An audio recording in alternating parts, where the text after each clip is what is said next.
Like the rest of the world, India is grappling with some economic challenges.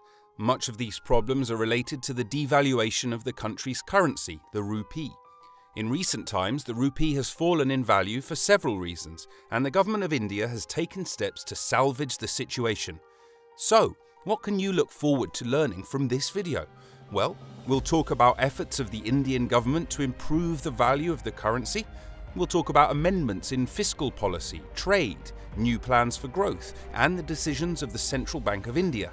And we'll also see how fiscal policies in the country have progressed over time.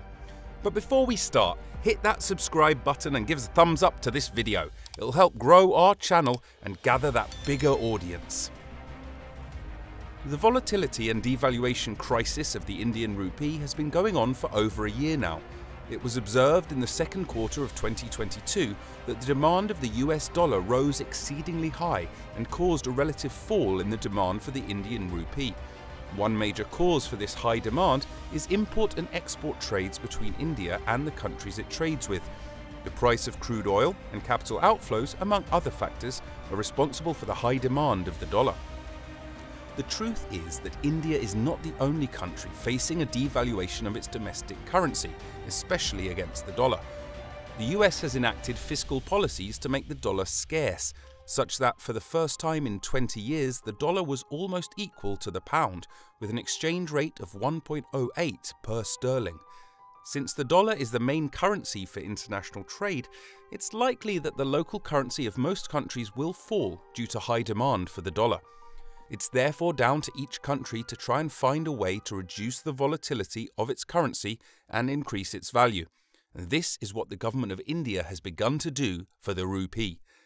To understand the impact of a high demand for dollars and capital outflows on the Indian economy, let's talk numbers. The country imports 80% of the total crude oil used locally, and it's estimated that in the financial year of 2022, crude oil imported was worth more than 12 trillion Indian rupees, which is a little over 146 billion when converted to dollars. Since oil trades are conducted in dollars, the government of India has a choice. Either it releases dollars it has stored to make the trades, or it exchanges the rupees at excessive rates, or in some cases it borrows money from other countries. In any of those conditions, the effects of this trade is usually a negative on the economy. Another cause of the volatility of the rupee is capital outflow from the economy. What do I mean? Capital outflow can occur when foreign investors remove their investment from the economy. In recent times, shares worth over $28 billion have been withdrawn from the domestic economy of India. Now that we've identified some of the problems facing the economy, which include both external and domestic factors, let's consider the practical solutions that the government is putting in place. Usually, during times of economic crisis, most governments enact fiscal and monetary policies to salvage situations by introducing new directives and laws guiding the financial institutions and systems in a country. In the past financial year of 2022, the rupee devalued by nearly 11%, although current estimates put the devaluation at 6% for 2023. The Central Bank of India, known locally by the name Reserve Bank of India or RBI, is the government agency responsible for regulating the volatility of the rupee and ensuring price stability. As said earlier, one of the ways to conduct dollar international trade is to release their foreign reserves. The RBI thus thought it wise to sell off their foreign reserves. With reserves close to $640 billion in 2021, those numbers came down drastically to just above $500 billion at the end of the fourth quarter of 2022, more than $100 billion lost in the foreign market.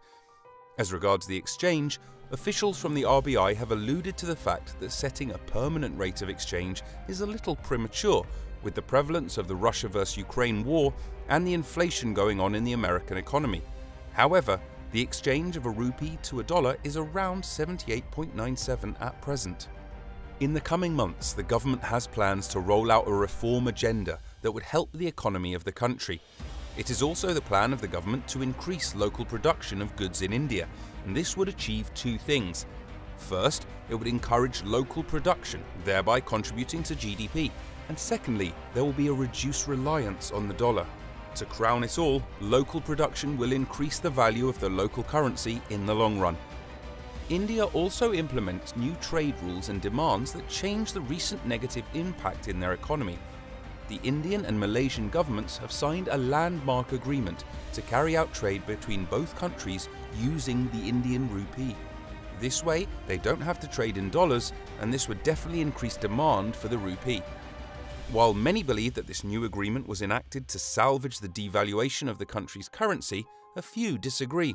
They believe that the reasons for making this agreement goes beyond economic reasons, and there's some political purpose tied to it.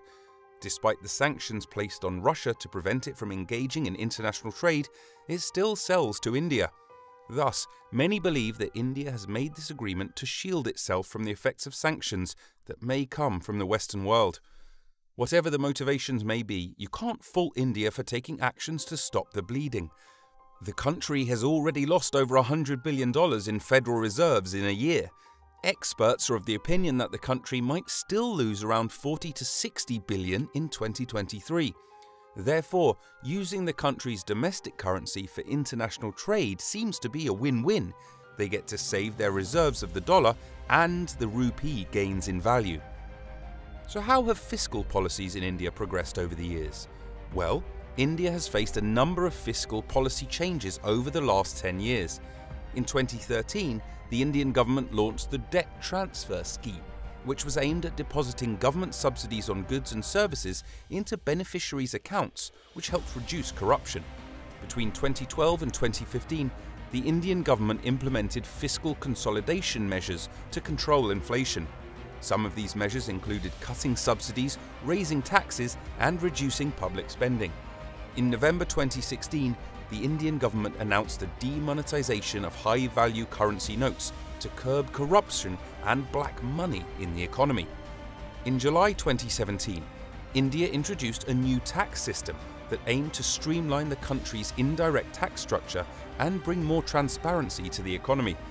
The Indian government announced several fiscal stimulus packages in response to the COVID-19 pandemic in 2020.